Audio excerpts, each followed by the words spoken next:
Hey everyone, Sherwood Small Pets here. So I'm in the pig room, and today I'm coming at you with a little bit of a different video. I get a lot of comments on my videos being like, oh my god, your cages are so nice, they're so clean, etc, that kind of thing, or like, I want a herd, and all those compliments are really nice to hear. However, it made me kind of realize that there's a lot going on behind the scenes with pig care and other pet YouTubers that we don't necessarily bring up all the time, because to us it seems common sense. But given how I find that it's really, over the last couple of years, pet people on YouTube, it's really exploded, just the numbers, particularly with guinea pigs. Guys. Okay. And so I'm trying to look at this like as a person who doesn't have pigs, being like, okay, so I've watched all these videos with so many cute guinea pigs. I've seen the cutest guinea pigs ever in Abby's videos. I've seen just a bunch of high-strung Titans and whatnot and Carries. And, you know, I want my own pigs. And that's great. Guinea pigs are wonderful and fulfilling pets. And I absolutely love having them in my life, and I can't imagine them not being around. However, there are a lot of things, like I say, that we don't really talk about that I think a lot of people leave uncalculated. And it's probably for the best that we maybe bring it up, give it a little bit of a chat. And if at the end, like, you're still totally down, then that's great. That means guinea pigs are absolutely for you, and you're going to make a good choice, and you're going to be a great pet parent. Small disclaimer, the things that I say in this video are not meant to be conceived as cons or reasons to not get guinea pigs at all. I made a video similar to this over a year ago called Thinking About Getting a Chinchilla, and people seem to think that a lot of the things that I said in it are negative, and that's not the case. To me, if you see them as negative things, then you probably shouldn't get a chinchilla, same as this. So if you see these as anything other than just like a reality, then it's probably a good indicator that you maybe should not get pigs. All right, so without further ado, let's get started. The first thing you need to realize is that guinea pigs take up a lot of space. And I'm not just talking about like when you're like me and you have 10. I'm going to talk about all these points are relevant if you just have 2. Because I did have 2 boys for the majority of a year before getting any girls. So I was a 2-pig household, and all of these things still apply. Guinea pig care is the same whether you have 2 or whether you have 10. It just, the workload just increases. It's the same stuff though. So they take up a lot of space. My boys live in a 7 and a bit foot long cage by 30 inches deep, and I would not put 2 boys in anything smaller than 6 feet long, or 6 grids long. It says that 2 pigs, the minimum is 2 by 4, like 2 by 4 grids, not like feet. But I wouldn't, honestly, if it's 2 boys, the bigger the better. It also stays cleaner longer, and you don't have your guinea pigs sitting in their own waste all day, unless it's by choice, because some pigs are just gross. But yeah, if you can get the bigger the cage, the better better off you'll be. So you have to keep that in mind. If you live in a small apartment, granted, I had my 2 boys in a bachelor with all my other pets, and they had the majority of the space in the apartment. But that was my choice. So if it's something you can do, great. If it's not something you can sacrifice or accommodate, that's okay. Don't feel bad about it. They need a lot of room. Also, cages don't stay clean. I vacuumed like a grand total of like 8 minutes ago, and there's already poop.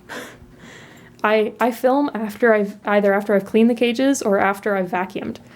Make no mistake, I don't have all of my guinea pigs litter trained. My girls are vastly litter trained to pee in their litter box. Like, very rarely do they pee outside. And actually, Ohana and Bleakley are pretty much litter trained. I don't understand how it happened, but their cage is the smallest and it stays the cleanest. I don't know. I can't answer that because I didn't do it. I take no responsibility for how clean they are, but every guinea pig is different. But their cages, bottom line, they don't stay clean. you have to keep them clean. If you use fleece, you have to clean them out once or twice a day minimum. If I'm home, I do it twice. If I'm at work, I do it at the end of the day. And, you know, but it takes a good 20 minutes to half hour to clean out everybody. Pigs are not always going to get along, is the other thing. I get so many videos with my girls being like, oh my God, I just want a herd so bad. And you know what? That's awesome. I don't disagree. Herds are amazing. But if you're just starting, just get 2. Your guinea pigs are not guaranteed to stay like together forever. Things happen, they can have falling outs, and you have to be prepared to either to split or to split, and then those pigs either need new friends, and it can get messy really, really quickly. But you need to be prepared for that, especially if you have 2 boys. So if you're brand new, either try maybe, 2 girls or a mixed sex group pair that's where one's spayed or neutered, because it makes things so much easier and much less stressful. But yeah, they're not always going to stay, and like everybody has spats. You do have to understand, like, not everything's hunky-dory all the time. But you have to be able to gauge that. And again, that's why I would not recommend starting with a herd. If your guinea pig is going to get sick, chances are it's going to be at the least convenient time. So if you're not getting as many hours at work, or if you're on holidays, chances are, if your guinea pigs are anything like anybody else's that I know, that's when they're going to get sick. It's going to be at Christmas or whatever. Like, Gwen right now is fighting a URI. Got her to the vet early, so things should be fine. But it's just, we got her into the vet right away. It was no question. No questions asked. You just have to understand that they're gonna strike when you least expect it, and you have to be prepared. So always have a vet fund. I don't know how many videos I need to say that, but always, always, always have a vet fund, please. And just be prepared for it. And that being said, a good vet's not very easy to find, especially, like, I don't know, for us in Ontario, there's a lot of terrible vets. Don't be afraid to ask the vet tough questions. And if something feels off about them, don't go to them.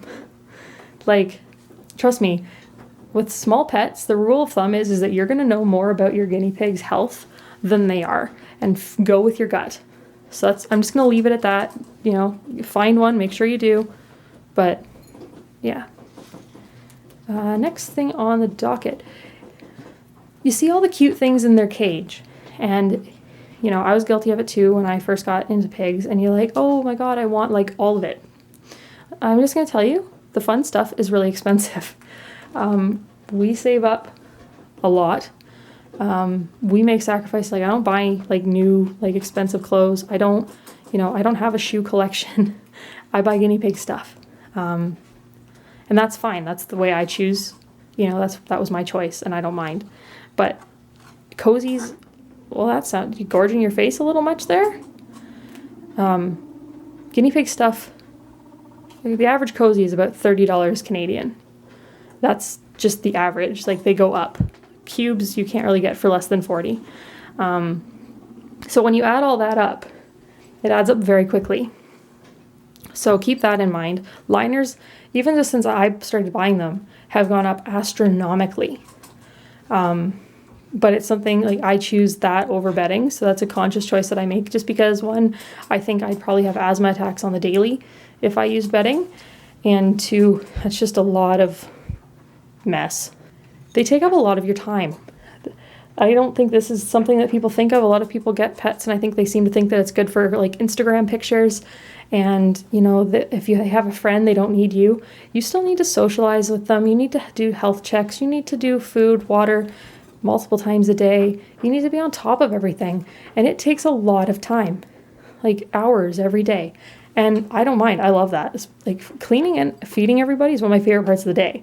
I don't know why. It's probably an illness, but I love that. So I don't find that to be an issue. But for people that are busy, or like, well, I'm busy, but for people that don't see that as something that they would like to put into their day, just don't get pigs. It's okay. where are you planning to be? Wow, that was a popcorn. Where are you planning to be in the next in the next 5 to 8 years? Because if you plan on like traveling the world, going away to like away to school or moving for work, maybe pigs aren't for you.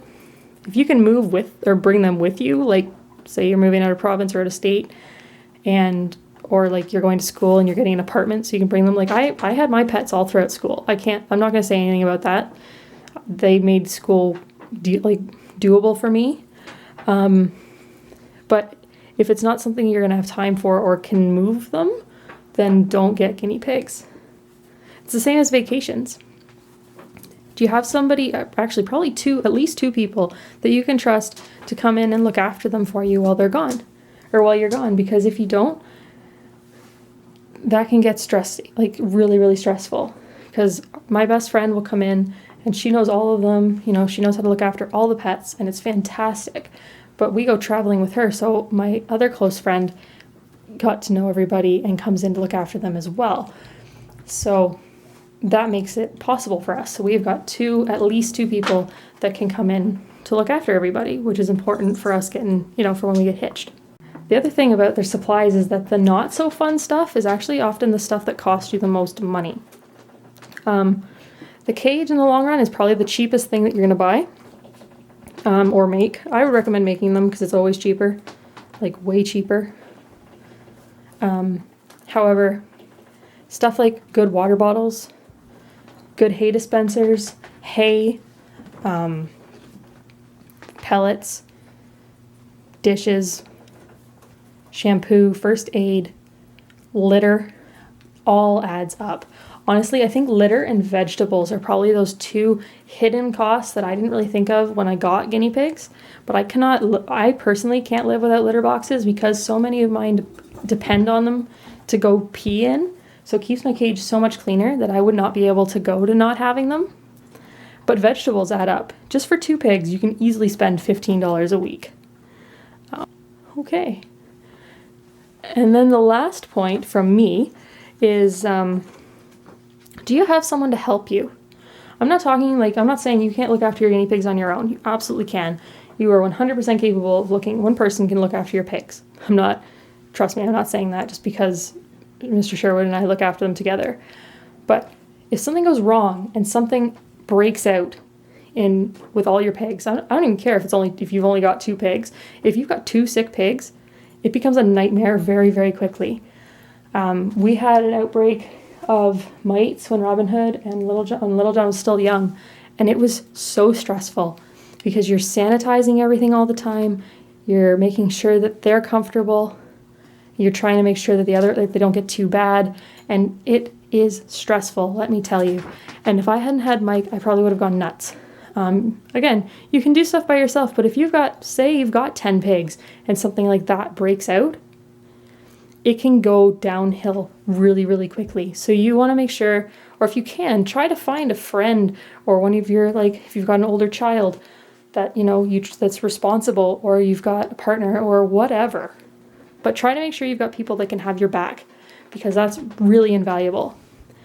Then Mr. Sherwood wanted me to add in that if you're doing fleece laundry and you live in a rented area or whatever, and you don't have laundry on your premises, it gets really bad. It can pile up really quickly if you miss a week or something, if you get sick or a holiday or whatever.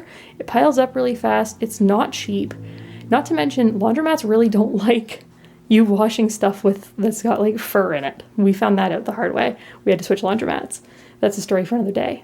But he wanted me to make sure that I added that in because that's an expense that that's one of his main things. He always does the pet laundry. But yeah, so those are the things that you need to consider that go on behind the scenes that we don't talk about during our hauls or, when we show you our cage tours necessarily. And again, they're not bad things. To me, it's all 100% worth it because these pigs bring so much joy to my life every single day. And I wouldn't trade any of it. But it is definitely something you need to consider. And I hope that this was useful. And if you have any questions about anything, just throw them in the comments. That's pretty much it though. So we will see you guys all again soon. Take care.